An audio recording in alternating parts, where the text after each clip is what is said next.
আপনি তখন বিক্রি করতেন ৩৫ টাকা, এখন বিক্রি করছেন ৫৩ টাকা, কয়েকদিনের ব্যবধানে। তা বেড়ে গেল কেন?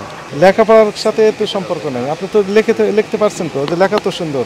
আমরা আনি স্যার বেশি, আমাদের এই আন্ন বেচা এইগুলোই তো টাফ ব্যাপার। শ্যামবাজারে পেঁয়াজ, আপনার পেঁয়াজ তো একই পেঁয়াজ না, শ্যামবাজারের বাজার আমাদের শ্যামবাজারে পেঁয়াজ কোথাকার পেঁয়াজ? ওটা বিভিন্ন জায়গার পেঁয়াজ থাকে। আর আপনারটা? আমারটা পাবনার পেঁয়াজ। পাবনার পেঁয়াজ বিশেষত্ব আছে। কিনেছেন কত করে? কিনেছি ধরেন আমার পিস পড়ছে 51-52 টাকা। কাগজ আছে স্যার এখানে হচ্ছে 800 কেজি মাল 23 বস্তা। এই জি 800 নাকি 1800? 1897 97 23 বস্তা, 23.5 বস্তা, 23.5 বস্তা টাকা হলি 92,354। আর এটা এই যে এইটা লেগে দিছে ঢাকা বর্তা, মানে 2051 টাকা 2051 টাকা কি কেজি, এই মন 40 কেজি তাতে 51 টাকা কেজি পড়ে স্যার। দাম পড়েছে 2051 টাকা।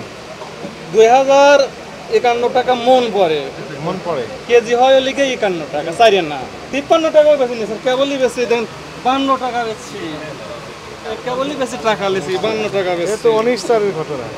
ওয়ালটন আবারও মিলিনিয়ার অফারে ওয়ালটন ফ্রিজ কিনে আপনিও হয়ে যেতে পারেন মিলিয়নিয়ার। এটা 19 তারিখে কালকে মাল কিনে স্যার, কালকে যেরকম কত করে বিক্রি করছে? গতকালে 3 টাকা বেশি, আর আজকে 2 টাকা বেশি দেখেন স্যার, কেবলই টাকা দেই নেই। 21 তারিখ ওই 52 টাকা লেখা। এখন শুনেন, এই যে কার্বন কপি কই আপনার?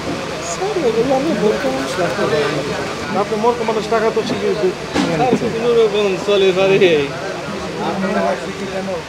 আপনি মূর্খ মানুষ বলতেছেন, নিজেকে দাবি করলেন, কিন্তু লাভের ক্ষেত্রে তো আর মূর্খতা নেই আপনার। লাভ তো সমান করে। এখন দেখেন আমার কিছু কর্ম করে খাওয়া গরিব মানুষ, মানে দিক লেখাপড়া না জানলেও সংখ্যাতে কিছু করে খাই আর কি। 48 টাকা পড়ছে তো। 48 টাকা 68 পয়সা।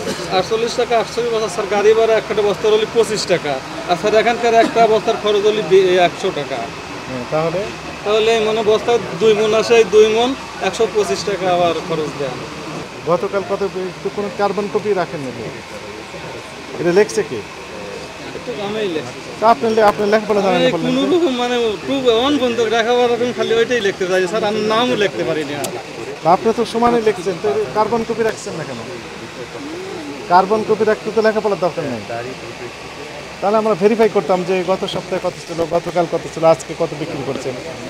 ঠিক আছে, কার্বন কপি দিতে হবে, জানতেন না? আচ্ছা ঠিক আছে। প্রতিদিন একই তো কথা বলা হয়। লেখাপড়ার সাথে এতে সম্পর্ক নেই। আপনি তো লিখতে পারছেন তো, যে লেখা তো সুন্দর। ঈদের আগে কত করে বিক্রি করতেন? ঈদের আগে বাজার গেছে আপনার 35 টাকা, এখন 53 টাকা হলো। তাহলে কত বেড়েছে? মানে স্যার আমরা দেখেন 17-18 টাকা করে বাড়িয়ে দিয়েছে। কেজিতে যেভাবে কিনে আনি স্যার সেইভাবে বিক্রি। তখন কত করে কিনতেন? কত কিনছিল তখন ওই মানে আমরা স্যার কেজিতে 1-1.5 টাকাই লাভ করি বেশি। আপনি ঘুরে ফিরে এই জায়গায় আসতেছেন। আপনি তখন বিক্রি করতেন 35 টাকা, এখন বিক্রি করছেন 53 টাকা, কয়েকদিনের ব্যবধানে। তা বেড়ে গেল কেন? আর বাইরে গেল রাখিওয়ালার আবার প্রচুর চাপে আছে স্যার।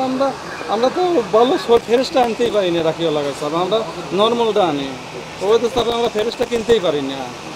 রাখিওয়ালা চাপে আমরা ফ্রেশটা কিনি, ওরা রাখি যেটা ভালোটা আছে ওটা সরাসরি গাড়ি স্টোর থেকে নিলে আবার সকালে ওটা রাখতেছি। গাড়া রাখে এগুলো? মনে করেন আমার মতন আপনার মতন চাকরিজীবী এইরকমই, মানে চাকরিজীবীরা রাখতেছে। আমরা চাকরিজীবীও রাখে, সাধারণ পাবলিকও রাখে, গাড়ি স্টোর রাখে, সবাই রাখে। যার পকেটে 2-5-20 হাজার আছে সেই মনে করছে যে আচ্ছা 10 মন রাখি রাখি, যদি হয়তো 5 হাজার বাইরে হয়। ব্যবসায়ীরা রাখছে না এটা? স্যার ব্যবসায়ী বেড়ে গেল না এগুলো, আমরা আনি স্যার বেশি, আমাদের এই আন্ন ব্যবসা এইগুলোই তো টাফ ব্যাপার, আবার এরপর রাখবো কীভাবে? তো আপনি আননেসেসারিলি কথা বলছেন। চাকরিজীবীরা চাকরি করেই সময় পায় না, আর আপনি বলছেন যে তারা ব্যবসা করছে। এটা ঠিক কথা বলছেন না। আপনারা শুধু দোষ চাপিয়ে দিচ্ছেন এটা অন্যের উপর, নিজের কথা বলছেন না। এই যে কার্বন কপি রাখেন, এটা চাকরিজীবীর পরামর্শ দিয়েছে আপনাকে। মাল কোথায়? ওইগুলো সব না স্যার, এই অল্পই মাল কিনি, কটা আছে বেশি এলাইছে, আমি তার মাল কিনাই নেই। রাখেন। এরপর থেকে আমরা যেন দেখতে পাই আপনার কার্বন কপি আছে।